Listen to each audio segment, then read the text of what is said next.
Coaching Institute in class 12 studying for JEE examination, and today I am going to explain a small topic from rotation, that is rolling down over a smooth and inclined surface. सबसे पहले हम देखेंगे smooth incline surface के बारे में। Smooth incline surface में हमको सबसे इंपॉर्टेंट बात नोट करनी है कि स्मूथ इंक्लाइन सरफेस में कभी भी रोलिंग नहीं होती है, क्योंकि उसके पास कोई भी ऐसे एक्सटर्नल फोर्सेस नहीं होते हैं जो उसको ऑब्जेक्ट को रोल करा सके। समझ लीजिए हमारा एक इंक्लाइन प्लेन है जिसका थीटा एंगल है और h हाइट पर है, और ये हमारा एक ऑब्जेक्ट है जो नीचे ट्रांसलेट कर रहा है, क्योंकि स्मूथ में रोलिंग नहीं होगी। इस पे सेंटर पे लगेगा फोर्स mg, जिसके हम कंपोनेंट्स बना लेंगे। यहाँ पे आएगा हमारा mg sin थीटा और यहाँ आएगा हमारा mg cos थीटा, और यहाँ पे हमारा लगेगा नॉर्मल। नॉर्मल और mg cos थीटा हमारा इक्वल होगा, तो वो रोलिंग में बिल्कुल भी हेल्प नहीं करेगा। और mg sin थीटा जो है वो सेंटर पे फोर्स लग रहा होगा जो कि उसको रोल नहीं कराएगा। यहाँ पे हमारा नेट एक्सटर्नल फोर्स जो है वो है mg sin theta, which will be equals to mass into acceleration। मास और मास कैंसिल हो जाएगा, तो एक्सेलरेशन हमारा आ जाएगा g sin थीटा। ये एक्सेलरेशन हमारे सारे 1D 2D और 3D ऑब्जेक्ट्स के लिए सेम होगा, और जितना टाइम रिक्वायर्ड होगा ऑब्जेक्ट को नीचे आने में वो सभी ऑब्जेक्ट्स का सेम होगा। तो जो हमारा टाइम रिक्वायर्ड होगा वो भी सेम होगा, और जितनी ऑब्जेक्ट की पोटेंशियल एनर्जी डिक्रीज करेगी h हाइट नीचे आने पर, वही उसकी काइनेटिक एनर्जी में कन्वर्ट होगी। तो potential energy will be equals to kinetic energy. Potential energy h height नीचे आने पर डिक्रीज होगी mgh, काइनेटिक एनर्जी इंक्रीज होगी हाफ mv²। m और m कट जाएगा और यहाँ से हमारा भी आ जाएगा √2gh। हमारी वेलोसिटी भी सारे ऑब्जेक्ट्स की सेम होगी, और वेलोसिटी सेम है इसलिए उनकी काइनेटिक एनर्जी सेम होगी।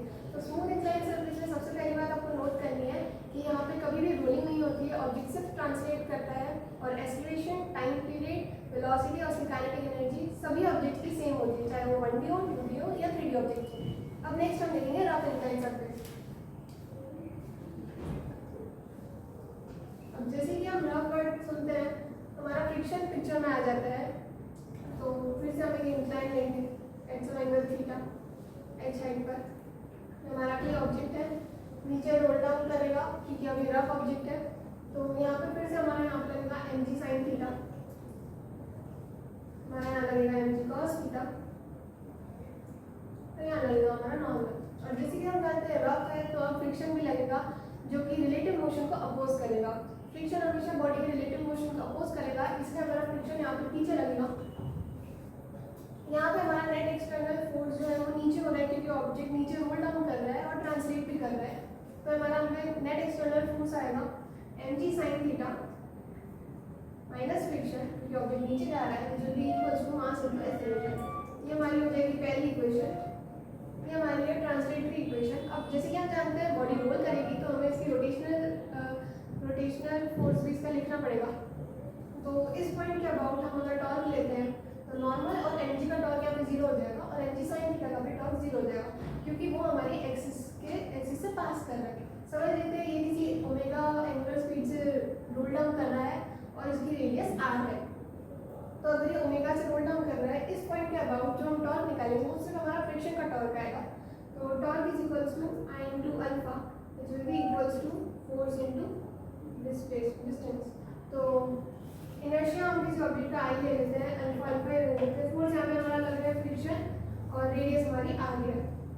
अब जैसे कि हम जानते हैं ये बॉडी सर्कुलर मोशन करके रोल डाउन करेगी, और फ्रिक्शन जो है टेंजेंशियली बॉडी पे लग रहा होगा, तो यहाँ पे हमारा टेंजेंशियल एक्सेलरेशन वर्क करेगा।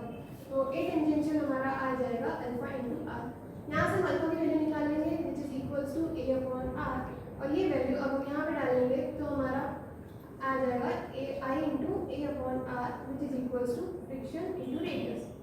तो friction is equals to I A by R square.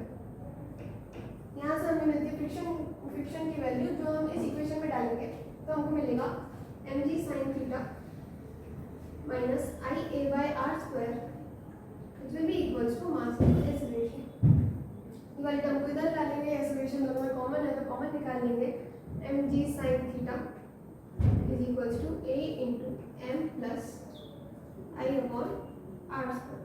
यहाँ से हमारी एक्सेलरेशन की वैल्यू आ जाएगी mg sin theta upon m plus I by R square. अगर हम ध्यान से एक्सेलरेशन की वैल्यू को देखते हैं तो ये हमारा एक्सेलरेशन कांस्टेंट है। मास जो ऑब्जेक्ट का होगा वो हमेशा सेम ही रहेगा, कभी चेंज नहीं करेगा। ग्रेविटी हमेशा सेम होती है, दैट इज 9.8 मीटर पर second. Theta inclination sine theta हमेशा सेम होगा क्योंकि बॉडी का ये इंक्लाइन प्लेन का इंक्लिनेशन हमेशा सेम होगा। और ये हमारा मास बॉडी का जो फिर से सेम रहेगा और इनर्शिया और उसकी रेडियस भी सेम ही होगी। इसको याद करने का एक बहुत सिंपल तरीका है, जो हमारा नीचे फोर्स लग रहा होगा mg sin थीटा, उसे हम न्यूमरेटर में लिख देंगे और नीचे लिख देंगे बॉडी का टोटल मास, बॉडी का मास प्लस इसका रोटेशनल मास। ये बॉडी का रोटेशनल मास क्योंकि हमारा ये आई अपॉन आर स्क्वायर हो जाएगा, आई हो जाएगा हमारा some constant into M R square और नीचे आ जाएगा आर स्क्वायर कट जाएगा तो ये वैल्यू आ जाएगी सम कांस्टेंट इनटू एम। तो ये भी एक मास ही होगा जो कि बॉडी का रोटेशनल मास होगा। तो यहाँ पे हमारा एक्सेलरेशन कांस्टेंट है, तो जितना अब हमें उसका टाइम रिक्वायर्ड भी निकालना पड़ेगा कि इंक्लाइन से कितना टाइम इसको लगा होगा नीचे आने में। तो जैसे कि हमारा एक्सेलरेशन कांस्टेंट है, हम टाइम रिक्वायर्ड के लिए इक्वेशन ऑफ मोशन लगा सकते हैं। समझ लीजिए कोई डिस्टेंस s कवर कर रहा होगा, let it covers distance s। तो हमारा एक्सेलरेशन कांस्टेंट है तो हम लगाएंगे equation of motion that is s is equals to ut plus half at square. Object को रेस्ट से रिलीज किया है इसीलिए ut वाली टर्म हो जाएगी 0, एज उसने डिस्टेंस कवर किया है which is equals to half at square. t square आ जाएगा 2s अपॉन 8। एक्सेलरेशन की वैल्यू यहाँ से हम डाल देंगे, हमारा आ जाएगा 2s upon mg sin theta और जो डिनोमिनेटर ऊपर चला जाएगा न्यूमरेटर में m plus I by R square. ऐसे वगैरह सब लेकर हमारा t स्क्वायर आ जाएगा 2s R square M R square plus I upon M G R square into sine theta.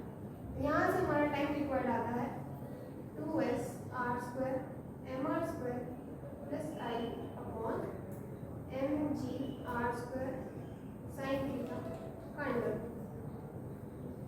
अगर हम सभी ऑब्जेक्ट का मास और उसकी रेडियस सेम लेते हैं, यहाँ पे हम एक अजम्पशन ले रहे हैं, mass and radius same for all 1D and 2D objects. So अगर हम मास एंड रेडियस सबकी सेम लेते हैं तो यहाँ से हम देखेंगे distance covered by all objects will be same, क्योंकि सबको सेम इंक्लाइन प्लेन से हम रोल डाउन करा रहे हैं। डिस्टेंस सेम होगा, रेडियस सेम हमने ली है, मास भी सेम होगा, नीचे भी मास सेम होगा, ग्रेविटी तो सेम ही लगती है और आर स्क्वायर सबका सेम होगा क्योंकि हमने आर स्क्वायर ऐसा अजम्पशन लिया है हमने, और थीटा इंक्लिनेशन में सबका सेम होगा। तो यहाँ से हमारा आ जाता है time period is directly proportional to inertia. Time period की इनर्शिया के साथ डायरेक्ट प्रोपोर्शनैलिटी आती है और ये हमारा अजम्पशन है कि हम मास और रेडियस सभी ऑब्जेक्ट्स की सेम ले रहे हैं। तो जैसे ही टाइम पीरियड इंक्रीज करेगा हमारा इनर्शिया भी इंक्रीज करेगा, और अगर टाइम पीरियड हमारा डिक्रीज करेगा तो इनर्शिया भी डिक्रीज करेगा। एंड लास्टली काइनेटिक एनर्जी भी काइनेटिक एनर्जी टोटल सबकी सेम होगी, इस बात का ध्यान रखना है क्योंकि जितनी पोटेंशियल एनर्जी h नीचे आने पर डिक्रीज